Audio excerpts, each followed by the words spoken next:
Ano nga ba talaga ang leading? Ang leading ay isang management function na nakatuon sa pag-impluwensya sa ibang tao. Ibig sabihin, hindi sapat na magbigay lang ng utos yung manager. Kailangan niyang ma-engage ang mga tao sa trabaho, ma-motivate sila at masigurong naiintindihan nila ang dahilan kung bakit mahalaga ang ginagawa nila. Kapag nag-lead ka ng maayos, ang mga tao ay hindi lang sumusunod dahil may authority ka. Sila ay sumusunod dahil naiintindihan nila ang direksyon at naniniwala sila sa layunin. Halimbawa, isipin natin yung isang engineering team na may mahigpit na deadline. Kung leader ay puro utos lang binibigay at wala namang explanation, pwede mong makita na kahit sumusunod yung team, mababa yung moral nila at baka mas maraming error yung mangyari. Pero kung yung leader ay naglaan ng oras para ipaliwanag yung goal, ipakita kung paano nakakatulong ang bawat task sa sa pinakabuong buong picture ay papasiglahin ang team sa pamamagitan ng encouragement. Makikita mo yung magkaibang resulta. Ang team ay magiging mas committed, mas motivated at mas productive. Kaya ang pagiging leader ay hindi lang nakabase sa posisyon o title. Nakabase ito sa impluwensya sa kakayahan mong mag-motivate at maggabay ng tao sa tamang direksyon. At ito yung isang skill na pwede nating pag-aralan at unlarin, hindi lang yung innate talent natin. Ngayon, pag-usapan natin yung role ng engineer bilang leaders.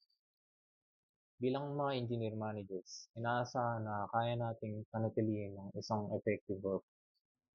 Hindi sapat na magaling lang tayo sa technical skills. Kailangan din natin yung leadership skills. Ang leadership skills ay hindi lamang tungkol sa pagbigay ng instruction o oversight. Kailangan din nating marunong makinig sa team natin.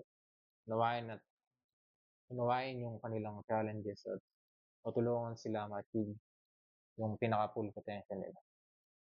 Sinasabi rin ng mga leader ay may kakayahang maka-impluwensya dahil sa power na hawak nila. Ang power ay simpleng paraan para maapektuhan ng kilos, desisyon at performance ng ibang tao. Pero dapat tandaan natin na may responsibilidad tayo sa power na 'to.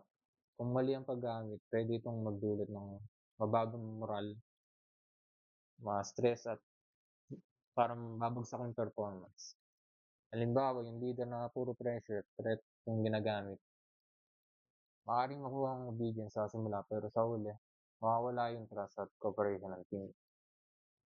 Pero yung leader na marunong gumamit ng positive influence, encouragement at guidance, magre-resulta ito sa sustainable na parang mamo-motivate yung team, tas mataas yung performance nila sa long term. Bilang isang engineer, madalas tayo nakatuon sa problem solving at results. Pero kailangan din nating balansehin yung technical excellence at people management natin. Dito lumalabas yung true leadership. Ang mga leader ay gumagamit ng iba't ibang base of power upang maka-influence sa kanilang team.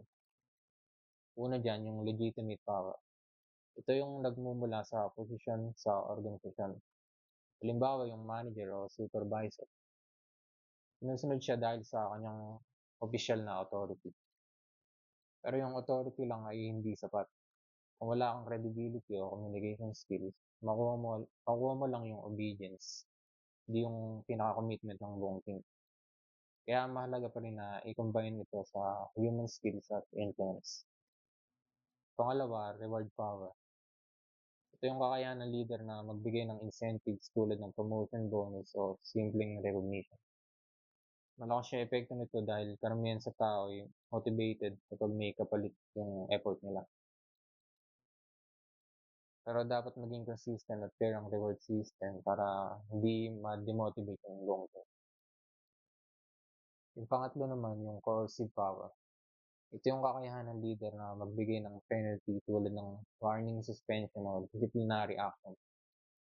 Effective to sa short term, pero hindi laging ginagamit. Kapag sobra, nagdudulot ito ng fear, low morale at masamang work na parang pangit na work culture. Yung pang-apat, yung referent power. Ito yung nanggagaling sa respeto at paghangan ng mga tao sa leader. Mas sustainable 'to 'pag long term dahil sinusunod ka ng team dahil gusto nila, hindi dahil kailangan. Yung example nito, kunwari yung leader na pinapakitang yung mga magandang example sa behavior, ethics at work habits.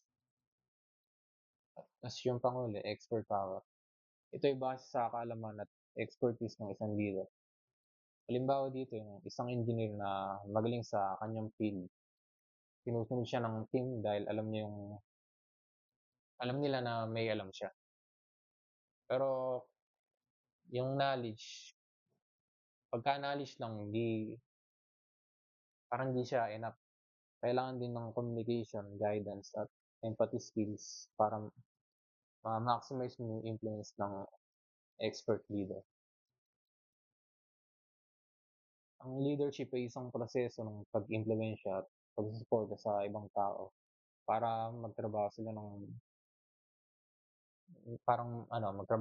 may commitment. Kahit may leader sa unit, kung hindi siya epektibo, mahihirapan pa rin maabot yung goals ng buong team. Kaya mahalaga na yung leader ay aktibong gumaganap sa role niya. Hindi puwedeng passive lang o nakatambay sa opisina. Leadership ay hindi optional sa modern engineering. Hindi lang ito maganda kung meron ka. Ito yung critical lalo na sa mga project na complex, high risk o may maraming stakeholders na kasama. Isipin natin kahit may pinakamagaling na design engineer sa team, kung di niya alam paano i-guide yung iba, puwede pa rin ma-delay o masira yung project. Kaya yung leadership ay hindi lamang trabaho sa papel. Ito yung tunay na skill na kailangan ma-master natin lalo na sa real world engineering environments. Para maging epektibong leader, kailangan ng iba't ibang skills. Una diyan yung technical skills. Ito yung kaalaman sa trabaho o proseso. Mahalaga ito lalo na sa mga engineering dahil nagbibigay ito ng credibility sa isang leader. Kapag alam ng team na may alam ka sa technical side, mas sinusunod ka nila at mas nagtitiwala sa guidance. Yung pangalawa, human skills. Ito yung kakayahang makitungo sa tao, makinig sa mga concern nila at parang pag-unawa sa motivation at challenges ng bawat member. Ito yung napakahalaga dahil sa leadership, yung leadership is ultimately about people. Kung di ka marunong makisama sa team mo, kahit magaling ka sa mga technical side, limitado lang yung influence mo sa kanila. At yung pangatlo naman, yung conceptual skills. Ito yung kakayahang makita yung pinaka-big picture, yung pinaka-plano. At pagka-connect ng individual task sa pinaka-overall objective ng isang organization. Mahalaga ito sa mga higher management roles. Kapag marunong ka, mas strategic yung mga decision mo at mas makakontribute ka in long term success ng pinaka-team projects. Depende sa level ng management, iba-iba yung emphasis ng bawat skills. Sa entry level, mas kailangan yung technical sides. Tapos sa middle level, balance yung technical at human skills. Tapos kapag senior level naman, conceptual yung human skills. Yun yung nagdo-dominate. Pero yung pinakamalaga sa isang mahusay na leader, yung patuloy na nag-aaral, nag-e-enhance ng lahat ng skills nila. Kasi yung mundo ng engineering at management ay mabilis magbago. Kung di ka adaptive, mahihirapan ka. So next po is ways leaders approach people. There are two ways a leader may approach people to motivate them. First is positive leadership, and second is negative leadership. So, when the leader's approach emphasizes style used in positive leadership, the reward may be economic, like an increase in monthly salary, or it may be non-economic, like membership in an advisory committee. So what is positive leadership po? So positive leadership, basically saying na gumagamit po sila ng incentives kapag maganda yung performance ni employee, or kapag may nagawang maganda si employee, may kapalit na maganda ring bagay. So, nasabi rin po dito, yung um, the reward may be economic, which means yun po yung nagbibigay ng performance bonus or commission kapag na-hit ni employee ang sales target. So, for non-economic naman po, ito yung pagbibigay kay employee ng Employee of the Month award or pag-invite sa isang staff na maging isang part ng strategic planning committee na isang karangalan or isang achievement para kay employee na nagpapataas ng kanyang status. So, for negative leadership naman po, what is negative leadership? So, negative leadership used motivation through fear. Ginagawa ng tao ang trabaho dahil ayaw nilang mapagalitan or ayaw nilang masisante ni leader. Halimbawa, tatakutin ni leader si employee na isususpinde niya siya kapag na-late siya bukas.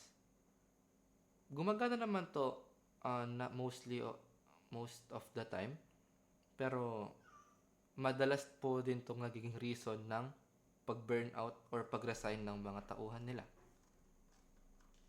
So, we have 3 types of leaders. First is autocratic leaders. Autocratic leaders uses power by making decisions alone and giving clear instructions with little or no group support or input.